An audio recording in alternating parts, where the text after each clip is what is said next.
Good morning बच्चों। जैसे कि नाइन्थ क्लास का फर्स्ट चैप्टर टेंस चल रहा था, तो जो बात ऐसा है कि मैं जिस एरिया में रहता हूँ वहाँ के एरिया सील हो चुका है ड्यू टू कोरोना वायरस।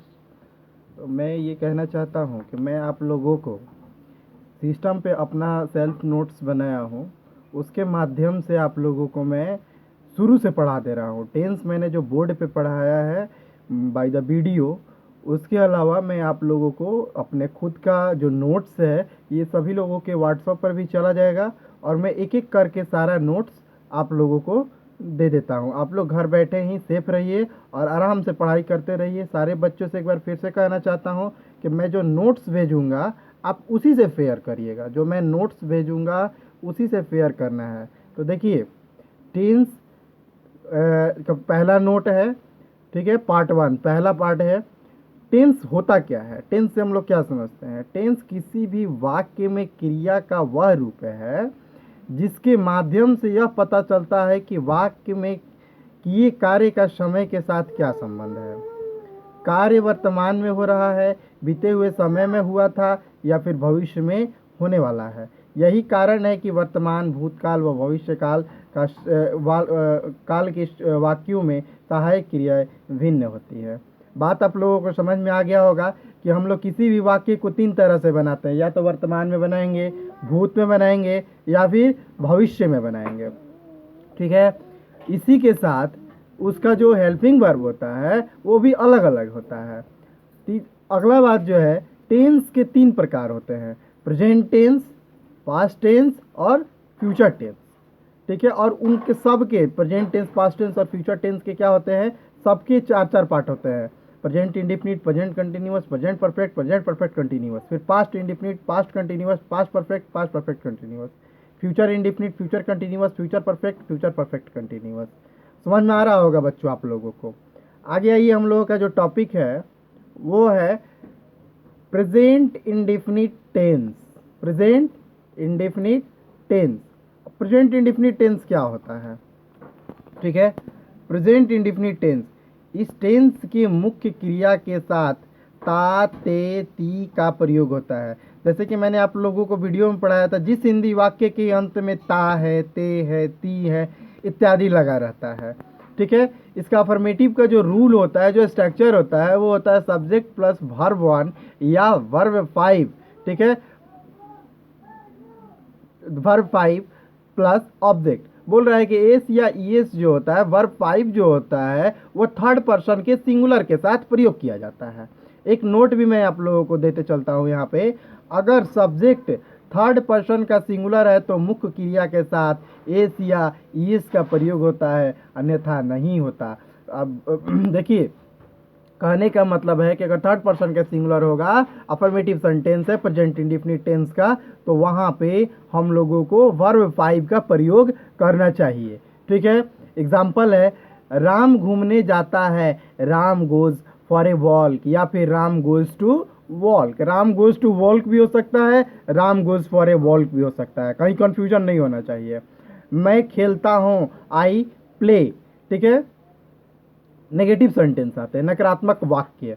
नकारात्मक वाक्य में बच्चों जैसे कि दिया हुआ है, इसका जो रूल है नकारात्मक वाक्य का, आपका रूल है subject plus does plus not plus verb 1 plus object. बोल रहा है कि इसमें हमेशा वर्ब 1 का यूज होता है।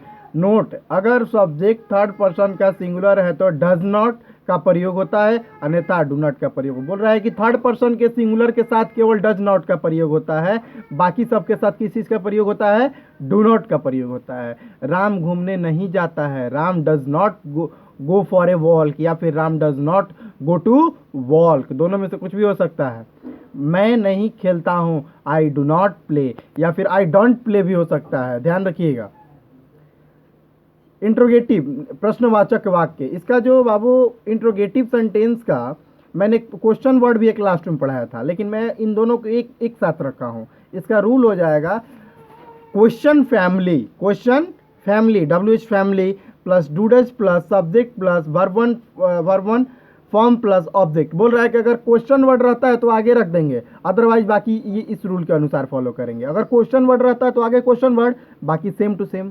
ठीक है। नोट, प्रश्नवाचक वाक्यों में helping verb do does subject से पहले आती है, और अगर वाक्य में WH फैमिली यानी कि क्वेश्चन वर्ड रहता है, जैसे who, why, when, what, which, until, when, since, when, how long आदि का प्रयोग हो तो वो सबसे पहले प्रयोग किया जाता है। मैंने बताया आप लोगों को, यदि क्वेश्चन वर्ड रहता है तो क्वेश्चन वर्ड को हम लोग आगे रख देंगे, और अदरवाइज हम लोग यहाँ से लेकर के यहाँ तक का स्ट्रक्चर फॉलो करेंगे। जैसे क्या राम घूमने जाता है, does Ram go to walk, या फिर does Ram go for a walk.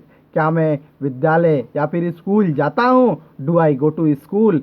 अमन तुम्हारे साथ क्यों रहता है, why does Aman live with you. Aman तुम्हारे साथ क्यों रहता है, वे बच्चे तुम्हारे साथ कब से रहते हैं।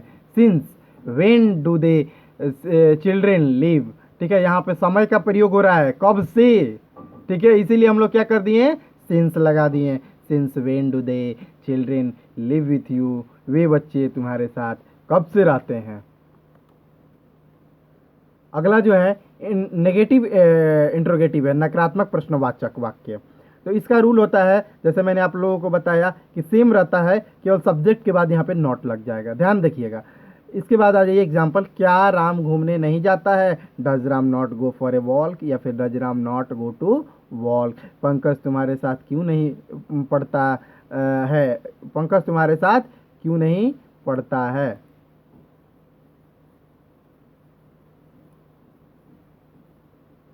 पंकज तुम्हारे साथ क्यों नहीं पढ़ता है। Why does Pankaj not study with you, तुम कौन सा खेल नहीं खेलते। Which game do you not play. इसके बाद आइए, मम्मी उसे क्यों डांटती है, why does mom not squad him, या फिर हर। ठीक है, लड़का है तो हिम हो जाएगा, लड़की है तो हर हो जाएगा। तो ये आपका टेंस का फर्स्ट पार्ट क्लियर हो गया। अब आते हैं हम लोग टेंस पार्ट 2। टेंस पार्ट 2 में हम लोग पढ़ेंगे बाबू प्रेजेंट कंटिन्यूअस टेंस। ठीक है, आप लोग थोड़ा समय दीजिएगा, ध्यान से देखते चलिएगा। ये पूरा नोट्स है, और इसके साथ ही मैं आप लोगों को नोट्स व्हाट्सएप पे सेंड भी करूंगा। आप लोग नोट्स को नोट करते चलिएगा, ठीक है, फेयर कॉपी में जरूर नोट करिएगा। तो प्रेजेंट कंटिन्यूअस टेंस, इस टेंस से मुख्य क्रिया के साथ, जैसे कि मैंने आप लोगों को बताया था कि जिस हिंदी वाक्य के अंत में रहा है, रही है, रहे हैं, रहा हूँ इत्यादि लगा रहता है, इसका अफर्मेटिव में सकारात्मक वाक्य जो होता है उसका रूल होता है, उसका स्ट्रक्चर होता है subject plus is am are plus verb 1 plus I N G. Verb 1 plus I N G का मतलब समझ में आता है, वर्ब 4 कहते हैं इसको। आई एन जी लग गया तो क्या हो जाएगा, वर्ब 4 प्लस ऑब्जेक्ट। नोट हो जाएगा, थर्ड पर्सन सिंगुलर सब्जेक्ट के साथ इज का प्रयोग था, फर्स्ट पर्सन सिंगुलर सब्जेक्ट यानी आई के साथ एम का प्रयोग, बाकी सबके साथ आर का प्रयोग। बोल रहा है कि जो थर्ड पर्सन के सिंगुलर होंगे उनके साथ इज का प्रयोग करेंगे, आई के साथ एम का प्रयोग करेंगे, और बाकी सबके साथ आर का प्रयोग करेंगे। ठीक है, जैसे कि राम स्कूल जा रहा है, Ram is going to school. वह घूमने जा रहा है, he is going for a walk, या फिर he is going to walk. लोग उसका मजाक उड़ा रहे हैं, people are making fun of him, लोग उसका मजाक उड़ा रहे हैं। ठीक है, नेगेटिव नकारात्मक वाक्य, स्ट्रक्चर हो जाएगा subject plus is am are plus not plus verb 1 plus I N G plus object. Example हो जाएगा, राम घूमने नहीं जा रहा है, Ram is not going for a walk. ठीक है, मैं आज नहीं पढ़ रहा हूँ, I am not studying today.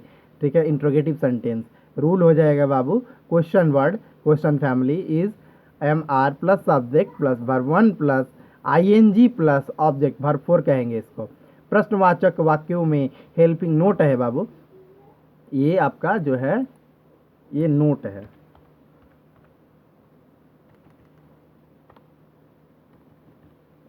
आपका नोट हो गया। प्रश्नवाचक वाक्यों में हेल्पिंग वर्ब जो होता है इज एम आर सब्जेक्ट से पहले आती है। हम बता दिए आप लोगों को सब्जेक्ट के पहले इज एम आर रखना, अगर इंट्रोगेटिव है। अगर क्वेश्चन वर्ड दिया है तो उस क्वेश्चन वर्ड को हम लोग आगे रख देंगे। एग्जाम्पल हो जाएगा, क्या वह घूमने जा रहा है, is he going for a walk, या फिर is he going to walk. क्या लोग स्टेज पर नाच रहे हैं, are people dancing on the stage.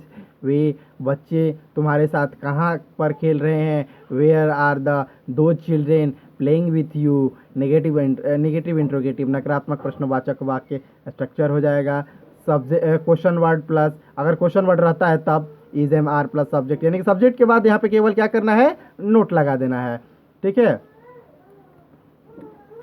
क्या राम घूमने नहीं जा रहा है, is Ram not going for a walk, Aman बात क्यों नहीं कर रहा है, why is Aman not talking, वे स्कूल क्यों नहीं जा रहा है, why is he not going to school. उम्मीद है बच्चों आप लोगों को समझ में आ रहा होगा। ठीक है, और आप लोग साथ में पेयर कॉपी भी करते चलिएगा। पार्ट 3, जो पार्ट 3 है आप लोगों का, मैं पार्ट 3 समझा देता हूँ। 4 पार्ट करके मैं एक बार में आप लोगों को समझाते चलूँगा। जो तीसरा पार्ट है वो दिया है कि प्रेजेंट परफेक्ट टेंस, इस टेंस में मुख्य क्रिया के साथ चुका है, चुकी है, चुके हैं, चुका हूँ, लिया है, दिया है, ली है, या फिर ई है, ए है, ये सब मैंने आप लोगों को बोर्ड पे बताया था ऑनलाइन क्लास जब चल रहा था बच्चों। तो ठीक है, इसमें अफर्मेटिव सेंटेंस का स्ट्रक्चर है subject plus has have plus verb 3 plus object. Note, third person singular के साथ हैज और बाकी सब के साथ हैव का प्रयोग होगा। एग्जाम्पल, राम स्कूल जा रहा है, Ram has gone to school, मैं काम कर चुका हूँ, I have done the work. Negative sentence, rule हो जाएगा subject plus has have plus not plus verb 3 plus object. हमने तुम्हें नहीं देखा, we have not seen you. ठीक है, मैंने उसे क्यों किताब नहीं दी है, I have not given him any book. ठीक है, इसके बाद इंट्रोगेटिव सेंटेंस, अगर क्वेश्चन वर्ड रहता है तो आगे क्वेश्चन वर्ड लगाएंगे। बाकी इंट्रोगेटिव सेंटेंस का जो फॉर्म है जैसे has have plus subject plus verb 3 plus object. ठीक है, मैंने आप लोगों को पहले बताते चला है। क्या राम घूमने गया है, has Ram gone for a walk, या फिर has Ram gone to walk. ठीक है, अमन ने किताब क्यों ली है, why has Aman taken the book. वे दोनों कहाँ गए हैं, where have they both gone. Negative interrogative नकारात्मक प्रश्नवाचक वाक्य में जैसे स्ट्रक्चर आप लोग देख रहे हैं, has have plus subject plus not, subject के बाद क्या लग जाएगा, नॉट लग जाएगा। अगर क्वेश्चन वर्ड है तो आगे क्वेश्चन वर्ड लग जाएगा। जैसे एग्जाम्पल, मैंने क्या किया है, व्हाट हैव आई डन, क्या तुमने आज खाना नहीं बनाया है, have you not cook the food, Aman ने अब तक किताब क्यों नहीं खरीदी है, why has Aman not purchase the book yet. ठीक है, तो ये आपका पार्ट 3 था। आगे हम लोग पढ़ रहे हैं पार्ट 4। पार्ट 4 है। ठीक है, इसके बाद अगले वीडियो में मैं आप लोगों को बताऊंगा। यहाँ तक शायद मैंने आप लोगों को वीडियो के द्वारा ऑनलाइन जब क्लासेस चल रहा था मैं पढ़ा भी चुका हूँ। ठीक है, तो प्रेजेंट परफेक्ट कंटिन्यूअस टेंस, इस टेंस में मुख्य क्रिया के साथ से रहा है, से रही है, से रहे हैं, से रहा हूँ का प्रयोग होता है। ठीक है,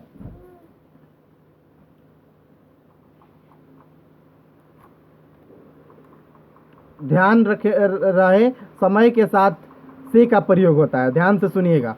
नोट, समय के बारे में बताए जाने पर सिंस या फॉर का प्रयोग होता है। जहाँ पर भी समय रहेगा उसको निर्धारित करने के लिए सिंस या फॉर का हम लोग यूज करते हैं। अंडरस्टैंड। देखिए कुछ उसका एग्जाम्पल मैंने आप लोगों को दिया है टाइम ड्यूरेशन का।